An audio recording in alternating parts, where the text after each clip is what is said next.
Excuse me.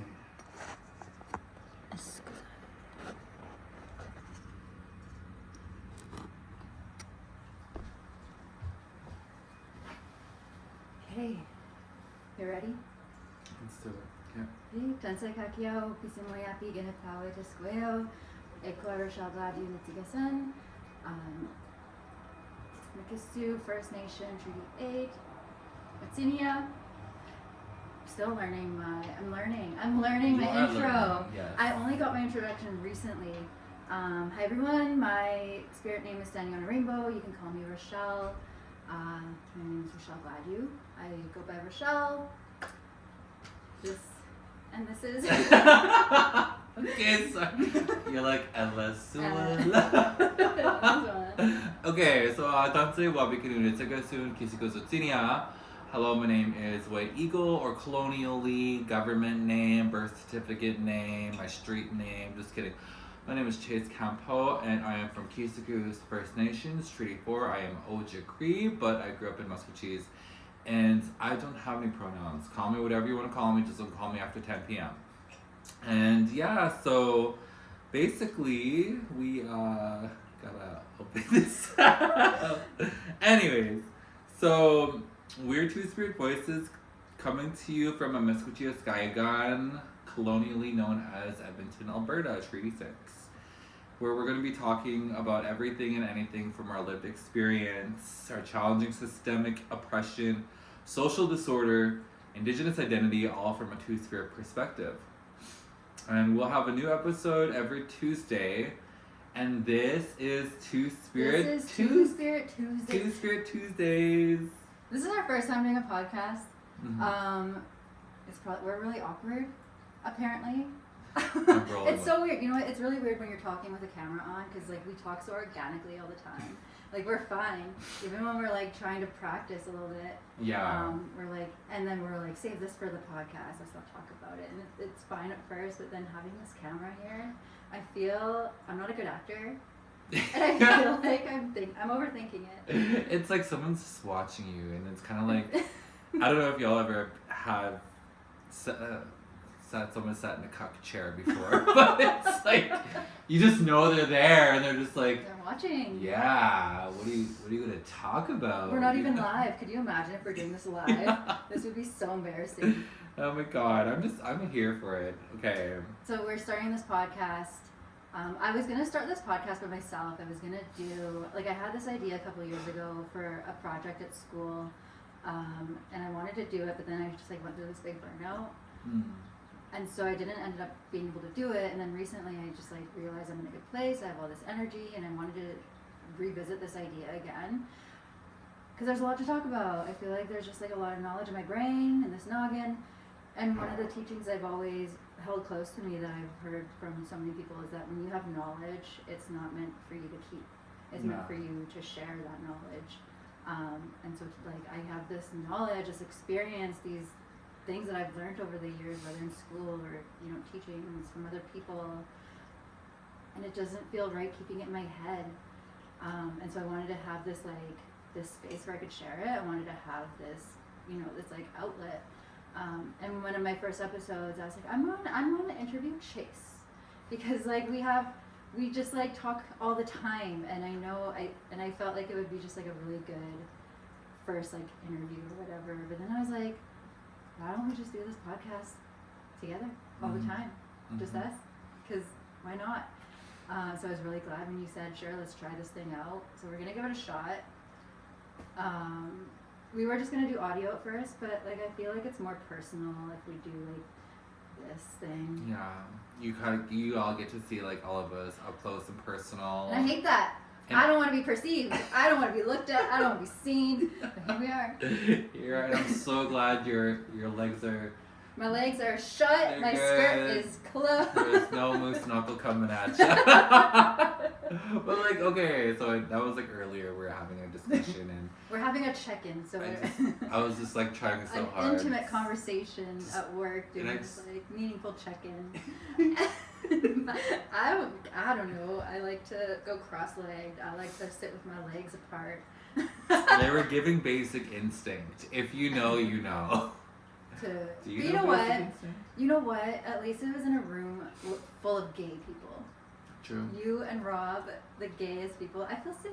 Yeah. It's fine. And you should feel safe I'm around not, us. because the thing about that, the thing I mean about that is just like I know I'm not to be sexualized. Yeah. You know, like if it was some cis, because I'm so used to being sexualized my whole life, just by like cis white men, especially like since I was young, because I figure skated at West Edmonton Mall, and there's like always all these like men watching these like, you know, us little girls with little skirts on the ice, and I never really realized it till I was getting older, just like how sickening and gross that is.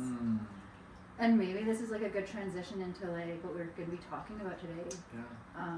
Just like, you know, the sexualization and like even fetishism of like Indigenous femme. Because what we want to talk about for our first episode is, you know, the significance of Red Dress Day. Mm-hmm. So today is May 4th. May the 4th be with you. But we wanted to start And off also in with you. I'm sorry. Wait, did I say it wrong? No. It's just that fucking ingrained in my head. Okay, for those of you who don't know. Okay, well, side note, I actually went to Catholic school all my life. So from K to grade 12, grew up with like religion 30, had to pray every morning, had to pray everywhere, and the whole "May the Lord be with you," and then realize we have to respond, "and also with you." So every time I heard "May the 4th with," it's just like instinct. It's like "Bleh," and also with you, and it's like okay. Yeah, I get that. I resonate. But we wanted to open this off in a really intentional way. So Chase was like, "Well, let's have our first episode for Red Dress Day, May 5th." Where we can, you know, shed light on what this day is, what it means, what it means to us as Two-Spirit people. You know, because we hear the conversation being brought to light about MMIWG, so murdered and missing Indigenous women and girls. And as Two-Spirit people, you know, that I don't think everyone really really realizes that this is a pretty exclusive term for someone, you know, like yourself, you know. It is. And I think that's like going into it, I think it can be hard and like lost in translation, and people can get confused on the different acronyms that, you know, come with it. Like there was first it was MMIW, and then it was MMIWG2S, and then personally, I think what resonates with me the most, that really doesn't leave any of our people out, and we're being very inclusive, we're being very welcome, but we're also being very much aware, is encapsulating all of us, and going into MMEIP, which stands for the missing and murdered, then the exploited, being like sexually exploited, what have you, trafficked in Indigenous people.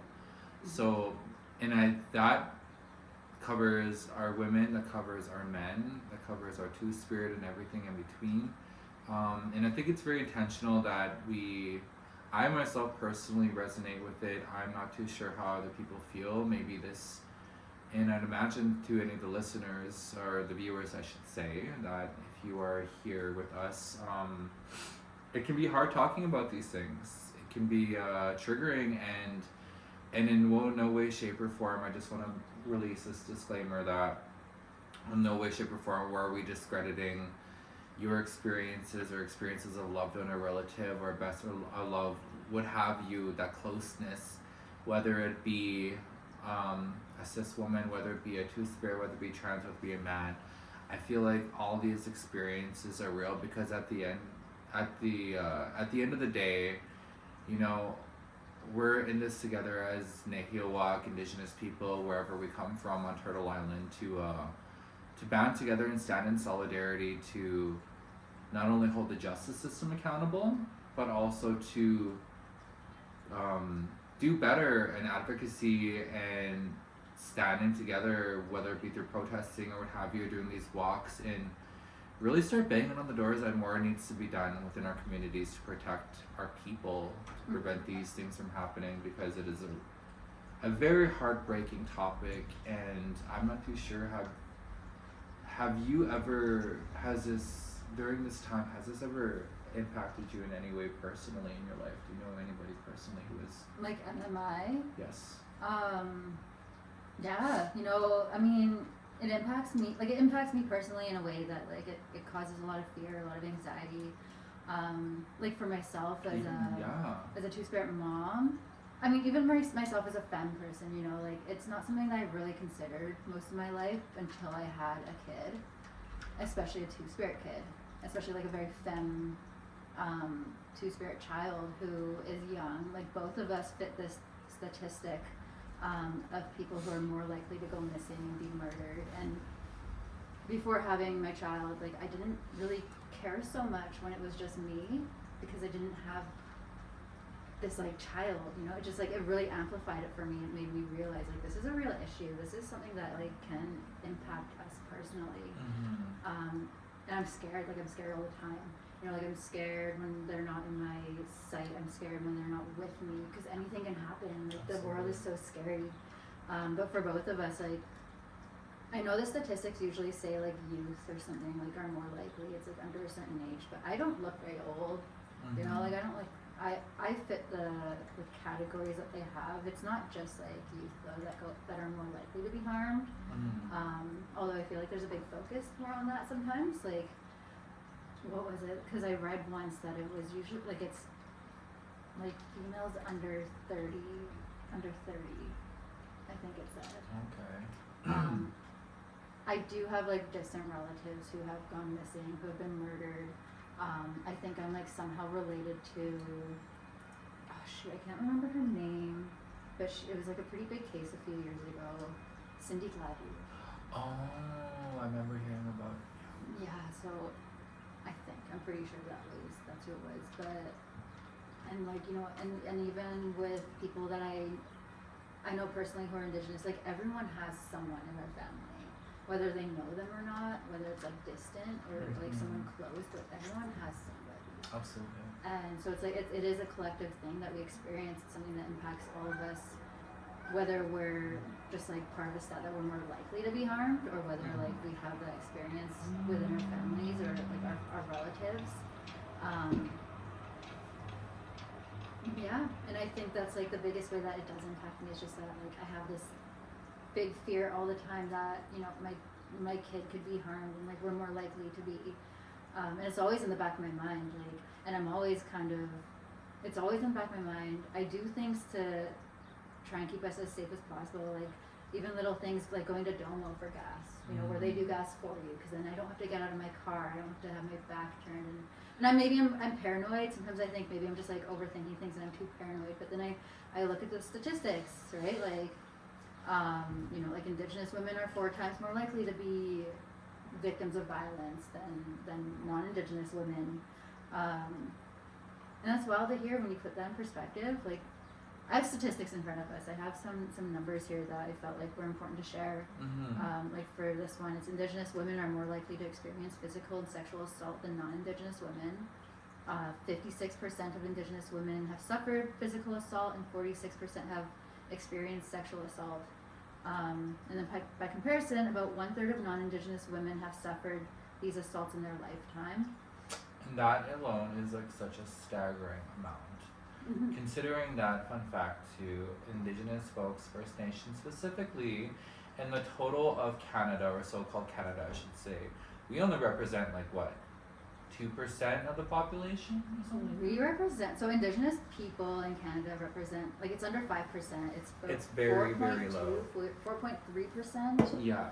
Pardon me, hold on, my cat's got up. Go on, keep talking. Yeah, it's 4.3% of the population of Canada. And that's for Indigenous people. And then I think it's 11% of Indigenous women. Indigenous women make up 16% of all female homicide victims across Turtle Island, 11% of missing women, yet we only make up 4.3% of the population. Yeah. Like, that's wild. It's really wild when you think about that, like, how so much harm and violence is polarized on our people, and then yet there's, like, and there's even, like, evidence to prove that. There's even day-to-day altercations that we see on social media. For example, there was there was this one situation on Facebook, and just a full disclaimer: anything that we do, share any stories or experiences, I will be very, very mindful not to name drop anyone for any reason, just because I'm not. I don't want to be going out there just being like, well, so and so this person, you know what I mean? Like, I'm a res bitch, but I'm not that res bitch.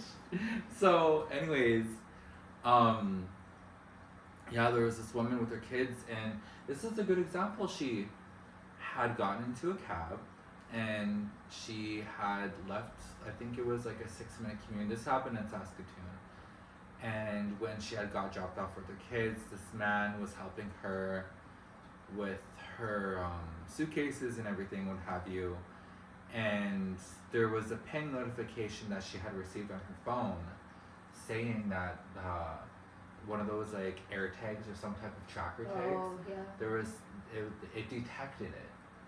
So she did not go anywhere else in the timeline or interact with anyone else except for that one cab driver.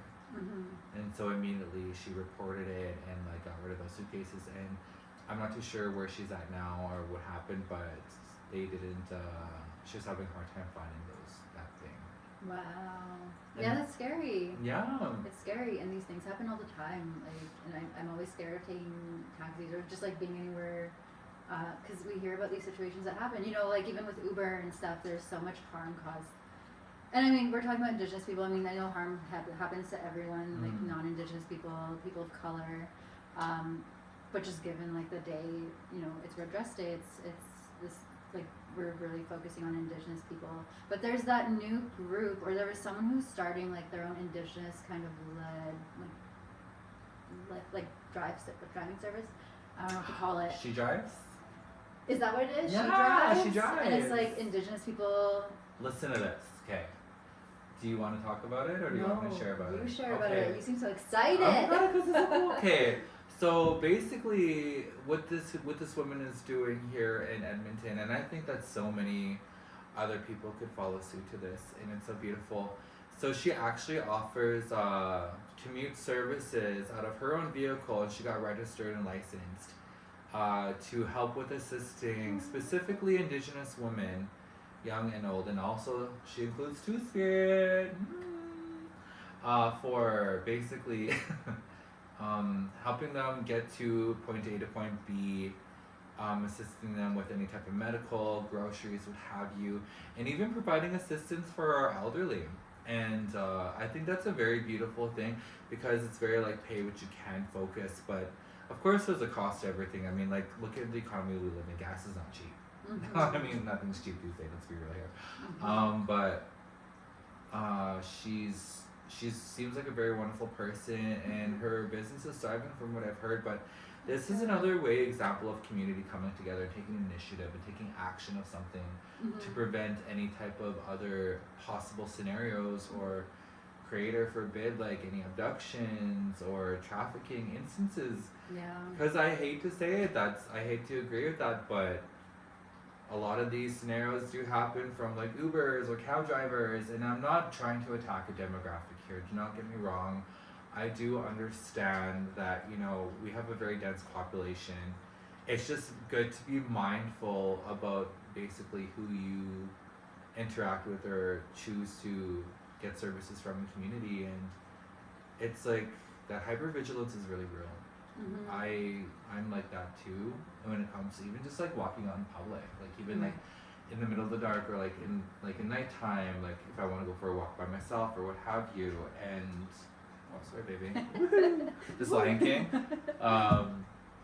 Like there's just always that fear, you know what I mean? There's always just like that lurkingness, and I think that's kind of hard, like for me, like I still have to take active steps on talking about it, and really like even like having a support person, or for example, another way of being like safe and everything like that is actually like, this is a pro tip, just alerting somebody and putting on your location, whether it be on Facebook. Yeah, well I share my location because I have iPhone, so I share my location with like I think 6 people, 6 or 7 people. It's like you never know. and I feel safer knowing that people can see where I am. So I share it with people who are close to me, like some family members and friends. And they share it with me, even like the non-Indigenous people. You know, we're sharing locations, and it's really sad that we have to do that. Like, it's sad that we have to take these extra steps to even feel a little bit safe. And even then, like, I don't feel totally safe.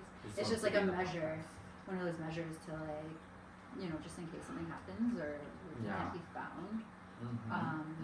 But it's wild because even like, we're likely to be harmed by anyone, but I think for men, because we don't always, don't knock it over. Okay, we're good. I think because with MMIWG, you know, it stands for girls and women. MMIWG. Yeah. Women and girls. It's not really including the men, and so in more recent years we started recognizing that men too are being harmed. I think it's often given that, like, idea that it's only women and girls who are being targeted and disproportionately impacted, but in more recent years we've been drawing more attention to, like, the men and the boys who are impacted. Absolutely. And now, like, since 2023 we've had Blue Jean Jacket Day. Is that what it is? Blue? I think so, yeah. I know it's on June 6th. I know, so it's coming up, and it was created to, like, commemorate and honor the boys and men who were otherwise left out of MMIWG. Because when we think about MMIWG2S, it's like considering Two-Spirit people, it's considering women and girls, but what about the men? You know, Indigenous men are more likely to be victims of, like, violence, or 7 times more likely than non-Indigenous men, which is a lot. You know, when we think about, like, the girls and women, what was it? They're bear with us. Twice as likely to experience violence from their former partner. Where was the one? Didn't I see it? Wasn't there? Well, 16% are homicide victims. 11% are missing women. 4 times more likely than non-Indigenous women to be victims of violence, where men are 7 times more likely than non-Indigenous men. So it's like, we have to consider that, right? Like, we can't leave out, especially as Indigenous people, we're such a collective, we're relational, we have to include the whole. That means everybody.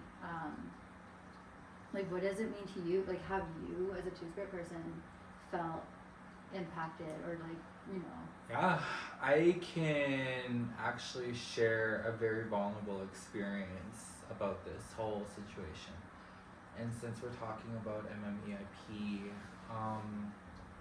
there was a real possibility. I will share this from, let's go back in time. So I've done a lot of work on myself, but there was a point and there was a time where I was in a very heavily domestically abusive relationship, and I was very heavily fueled in, like, my addictions as well, and we both were, and that relationship was very intense, very much so intense to a degree that the physical abuse was present, and there was a time where I had to, for those who are listening, this is just a trigger warning ahead of time. If any of you are experiencing domestic abuse or any type of way, shape, or form, I hear you, I see you, you exist, your feelings matter, and I stand in solidarity with you as somebody who has survived domestic abuse, and there are resources and options to get help if you do need it. Yeah, and I can share too, like, I'll share in the description, like, resources that people can access. Yeah. So, there was a time where I had marks on my neck from one of my previous relationships, and I had to lie to my family and said that they were hickeys, but really they were choke marks, and this person could have very much murdered me in that one of those nights, and I remember it. And then there was another instance where I had, near the ending of our breakup, I had received a very, very intense burn on a part of my body. It's actually on my forearm. and that was the second instance where I thought I was really fearful for my life. And but that night I had called the cops, and I remember that was the first time that I really experienced like the justice system failing me as a two-spirited person. Was That's when I told them the scenario, and then when they found out that I was with another man, they looked at me, of course, like a man with another man. Yeah. They dismissed it. Yeah. They said like, y'all can talk it out or whatever. I feel like it was a dynamic where they're like, okay, well, these are two men deciding like they can figure this out. I don't think they were really being mindful about what really happened. So, Yeah. Yeah, and that happens so often. Like especially they see it's an Indigenous person, and they're like, oh, they're just like that. Like they brush it off, they dismiss it, they push it to the side, because it's a fact that Indigenous people are pushed to the side. Like we have our experiences dismissed by I don't even call it a justice system because there's no justice that exists within it. It's a legal system. And that's so fucked. It is fucked. Like you didn't deserve that. You deserved to get the help that you needed. And I had to do like a lot of extensive sure, it didn't go until after the fact of when I realized I really absorbed what happened. I was like, wow, I really could have been a statistic. I really could have, not just a statistic. And that's another thing that I'm really trying to like minimize myself even saying, is that I don't want to call myself a statistic, or it could be another statistic, or somebody who's another statistic. That's a number. It is a number. We've already been subject to being called numbers all our life. Like, look at our status card. Look, we all have a number and everything like that. Even residential school. Even residential schools. They were numbered. We were numbered. We're not a number. We are somebody's brother. We're somebody's aunt. We're somebody's cousin. We're somebody's mother. We're somebody's gokum. We're somebody's daughter. Like, and we all have stories to tell. And we all have stories of how, we survived. And even by sharing the stories of those who unfortunately aren't with us anymore due to the things that we're speaking about, we honor them. And that's why we honor them, and we gather on days like this. We honor them, we share their stories, and we amplify those voices in hopes and I pray to Creator that real action is taken. You know what I mean? That a lot of these things get taken into serious consideration. For example, today what did we learn today over at this gathering? Well, so today Chase and I work for an organization in Edmonton called Edmonton Two-Spirit Society. So we're a non-profit organization. We've been around for a long time. And again, another disclaimer, like we work for E2S, but we're not here speaking on behalf of E2S. Like we're not here as E2S. It's just what we do and what we're part of. But we work for this organization, and so we're a team of Two-Spirit people, or Indigenous queer people who work with Two-Spirit people and for Two-Spirit people, and in a very inclusive way. Like it's not just for Two-Spirit people. We have our programs and whatnot, and everyone's invited, everyone's included. We bring in our culture in a very inclusive way, where it's not just like we're not strict on rigid binaries and whatnot. What were we talking about before? where was I going with this? Oh, right. And so today, during our shift, with one of our managers, we ended up going to this Red Dress Day event that was put on by Treaty 8. And so we didn't stay for the whole thing. I personally felt triggered because the first speaker that they had was the RCMP. And you'll learn quick watching our podcast, because a lot of the things we talk about are social stuff. We talk about social justice, social disorder, things like colonialism, decolonization, challenging systems of oppression, which is the police. We are very critical of these systems. We're not bashing out of nowhere, out of just like random contempt. It's not like we have reasons for feeling the way we do about certain systems, including police. So we're very critical of like the police system. and we advocate for justice. So if you like the police, you probably won't like us. Because we're very critical, and I am 100% abolitionist. I'm not a reformist. I don't think the police system can be reformed. It's a system that was built on colonialism. Like they literally created RCMP to take away the children. And I say this knowing, like, because I'm a social work student, and I say this knowing that social workers were also like a profession that was created to also take away Indigenous children for residential schools and 60s scoop. But I find that social work has taken this discourse for, you know, challenging oppressive systems and changing the ways that we changing the systems of how. Sorry, I'm so distracted. It's okay. So this isn't the closest, by the way. He's very look how cute he is. all over the place. And money, this is our first podcast, but I think we'll have another location. I also have ADHD, so brain goes all over the place and lose my train of thought. But yeah, so we went to this event today, and the first speakers were RCMP, and I was feeling triggered just because I hate when they talk and they give their fancy presentations and their statistics and their data. It's usually not actually representative of what's actually going on, and I find that they are trying to make it sound like they're doing something, when in reality we know that for the most part police are most dismissive when it's an Indigenous person who goes missing. They're more likely to turn a blind eye or say, like, because one thing that they said in their presentation was like kind of giving this advice of, if you have someone and you feel they're missing, like, don't wait until it's too late, like, come report it right away. Whereas a lot of people's experiences, they go and report it right away, and they're like, oh, you gotta wait at least 24 hours. You know, when they're turned away and they're like, oh no, they're probably like just out doing whatever, they're probably not missing, come back later, and if they haven't shown up yet. So it's like they contradict themselves all the time. And like, that's the thing about it, it's like, okay, well, like, I don't know.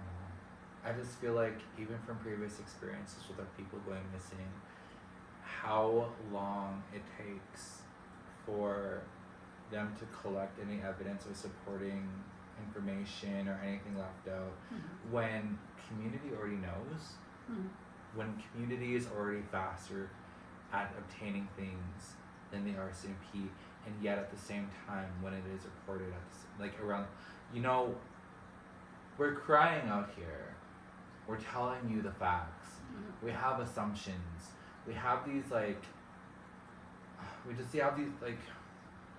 I don't want to use this person as an example or anyone previously from who had passed. I just felt that's like wrong, but at the same time, yeah, okay, I guess like I'll say his name, with the Samuel Bird case. Look at how long that took. You know what I mean? Like over a month or something? Like, yes. A long time. It was weeks. A long time, and that could have been solved like at a very early time. That could have been prevented. You know what I mean? Yeah, exactly. He could still be here, you know, or at the very least, justice could have been served like right away without all these things happening. And y'all see it on the Facebook feed, y'all see it on the news.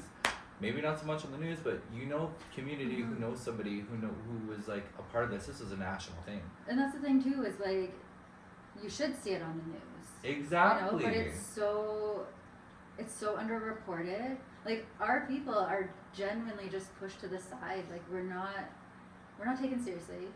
We're not seen as human beings. We're always seen as like the people who, it's like we're blamed. You know, it's like we're blamed for our people going missing and being murdered at a higher rate. We don't represent much of the population, right? Like, we shouldn't have such a high percent of us. And if people aren't asking the question of like, why is that? Nothing's ever going to change. And that's what gets me a little bit sometimes about commemorative days. It's like, yes, we have this one day a year where it's a big conversation, it's the focal point of that day.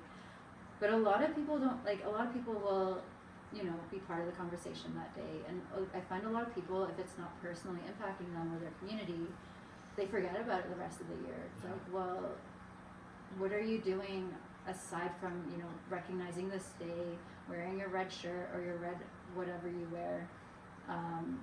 But what are you actually doing? Like, Are you doing something? Are you helping other people to become more aware and educated on the topic? And what are you doing after this day? Yeah. You know, because like it's the action that has to follow for change to actually happen. Exactly. And I think that like, let's talk about that. Let's dissect that.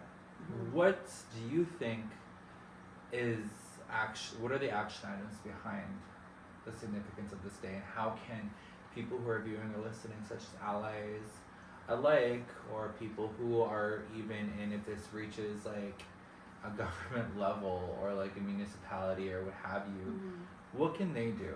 What can all these people that I mentioned do as action items continuing on carrying things forward?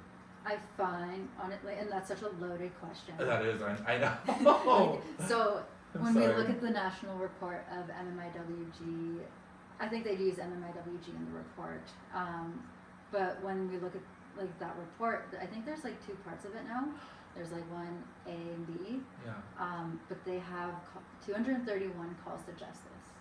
That's a lot. It's a lot. So there's a lot of things that have to be done. I think I have the book upstairs. Do you? Yeah. It's also available online. So I think that's one thing that people can do is look at these documents, look at what's out there. Don't look at the... I always say, and this is like probably me from my social work schooling, where it's like we talk a lot about like finding information really online. Sorry, go on. Love of my life. You just met him so bad. I just love him. Is that how you are? Yes. I'm just a lover. I'm a lover, not a fighter. I just met you and I love you.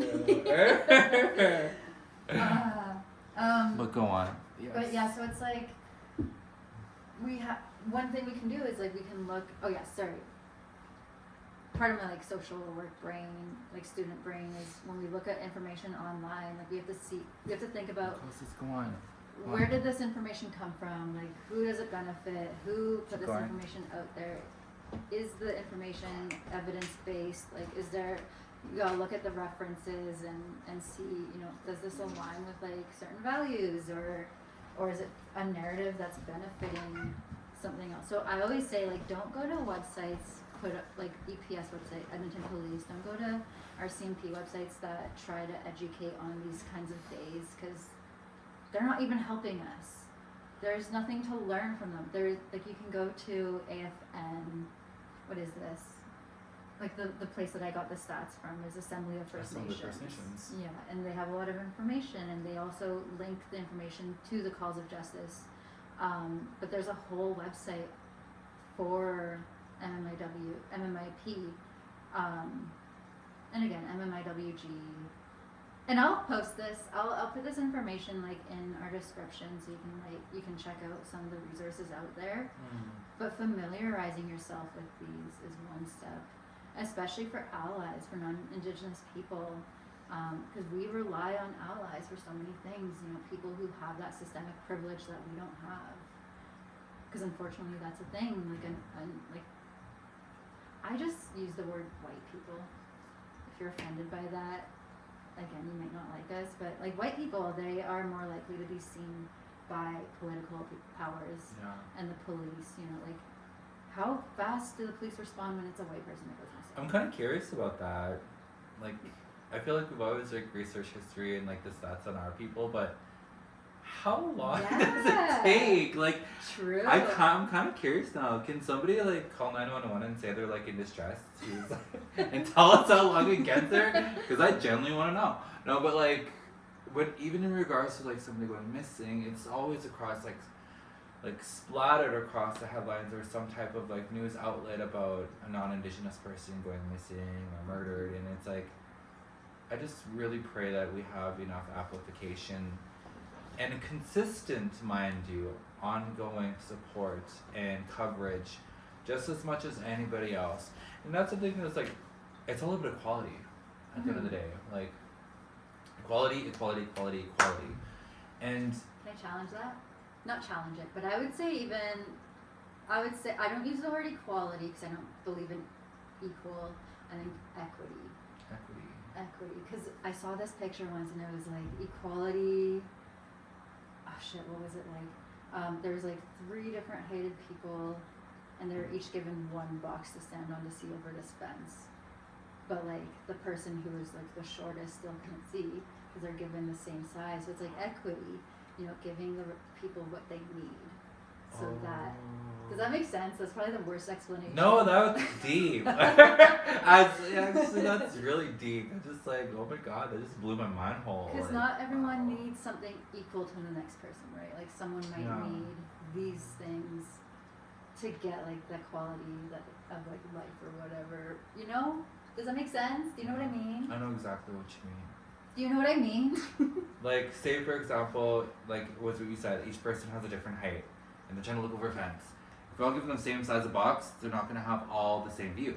Mm-hmm. Like, they're not literally going to all have the same view, and then like one's like, oh, again. So then what does the equality do? Yeah. It doesn't do much in that sense. So when we think about like systemic issues, not everyone needs the same thing. We need equity. We need support, and also we need healthy allyship. And I think there was a really prime example of what healthy allyship looks like. And my one friend actually, this was what they said, and I've really stuck on and really held on to my hand ever since that they shared this, was that we don't need someone, a white savior or anyone, what have you, taking away our voice and standing in front of us, being our voice. We also don't need an ally standing behind us, saying they got our back, but really like they're really pushing us forward. And if we go too far, we could go over the cliffs. And I think we don't want someone in front of us. We don't want someone behind us pushing us to the front of like the crossfire. We need somebody who's going to be standing with us, holding our hand.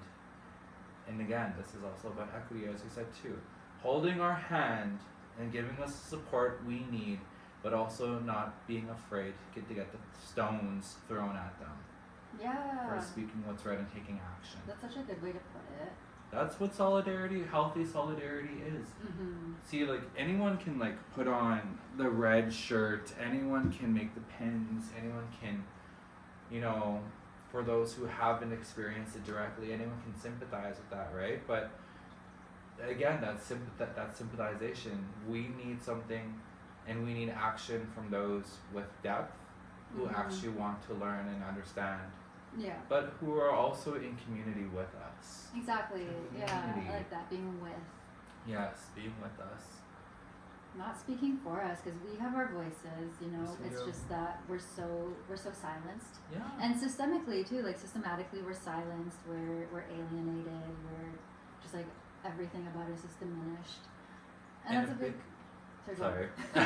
And I'm just like, my brain's popping off now. Okay, it's kicking in. Or I had a Red Bull, not a Red Bull, an energy drink, but when it comes to the conversations about us, we're never at the table. No. We need to be at the table. Yeah. What is it? It's oh shit, I forgot. I was gonna say this quote I heard. But yeah, no, you're right. Like, we need a seat at the table. It's not just about making space for us, like, in the document. It's not about giving us, like, room to speak in spaces.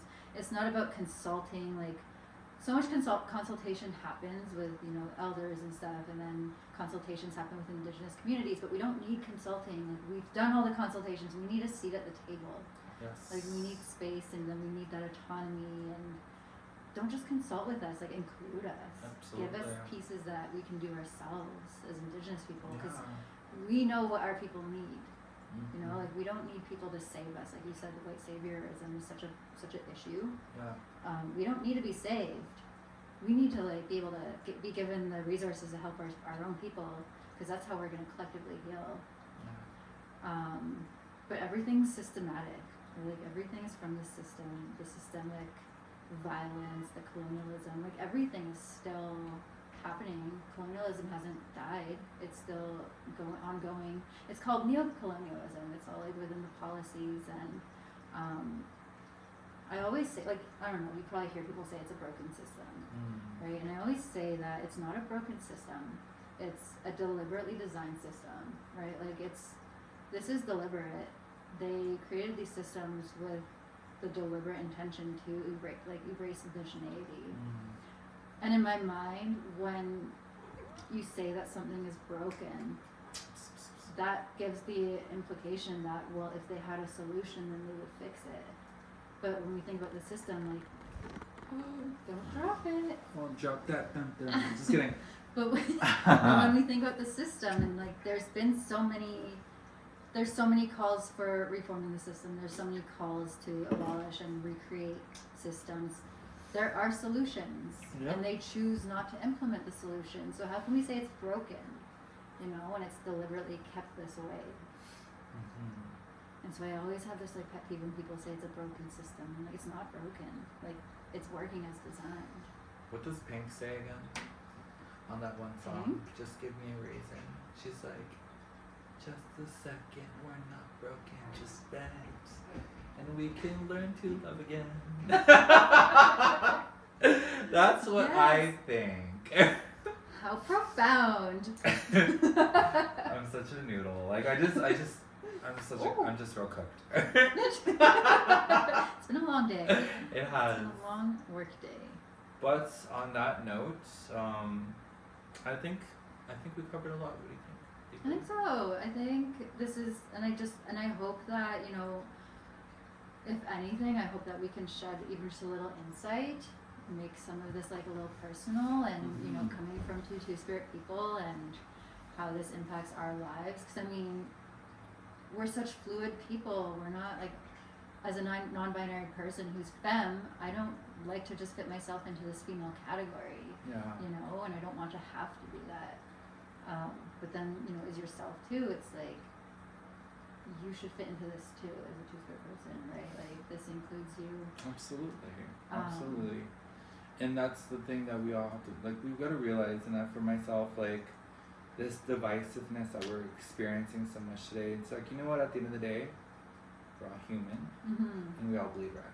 Yeah, exactly. And so if anything, like, I hope that we could shed some light on, like, this day, on what it represents. And I hope that, if anything too, that it can encourage people to continue the learning, to continue the conversation beyond today, tomorrow, beyond May 5th. Yes, beyond that. That's a very important thing. Because today's May 4th. Yeah. Tomorrow's May 5th. So beyond that day, beyond tomorrow. So on that note, we would love to hear from you. Drop your comments, drop us an inbox, peep our Instagram at 2S Tuesdays. So that's 2S, the number 2S, the number 2S again. So Days. So our podcast name, when we were trying to figure it out, Chase wanted it to be 2S, 2ZD. They say Z or Z. It was a Z. I just like it. 2Z, 2. Okay, so 2S, 2ZDAZE. Tuesdays. And I was like, no, it has to be 2SDAZE. Yeah. So we compromised. Tuesdays. It's hard. What? I'm just coming from like an early 2000s millennial approach, Microsoft username, what have you. So we compromised. I just wanted to I got my S. Grammatically correct. No. Just kidding. They got the S. We're happy. We're happy. We're on Instagram. Follow us. This is just our first episode, and it was a lot more intentional than what the rest will be. Just because, you know, it's a really important day. But next week, I think what we want to talk about is more about like Two-Spirit identity, our experiences as Two-Spirit people, and then we'll see whatever else happens. Yeah. But I hope y'all stick around. Yeah. You're just like, yeah, bye. You're really cool. On that note, you know, I hope y'all got to go to the walk, and I hope that y'all took action, we're in community, supported one another, and as always, stay blessed, not stressed, and yeah. We'll get something. We'll get something. We're gonna figure out a flow. Yeah, we'll We're get the gonna flow find a going. flow. Yeah, our moons are gonna sink. Our moons are gonna Just sink. kidding. Cut that out. We're not doing any cutting out. We're just posting this. You're getting the full raw footage. Raw. Raw. I'm not gonna say anything okay, about that. Get it. Okay, muestas, everyone. Muestas. Bye. Can you imagine if none of that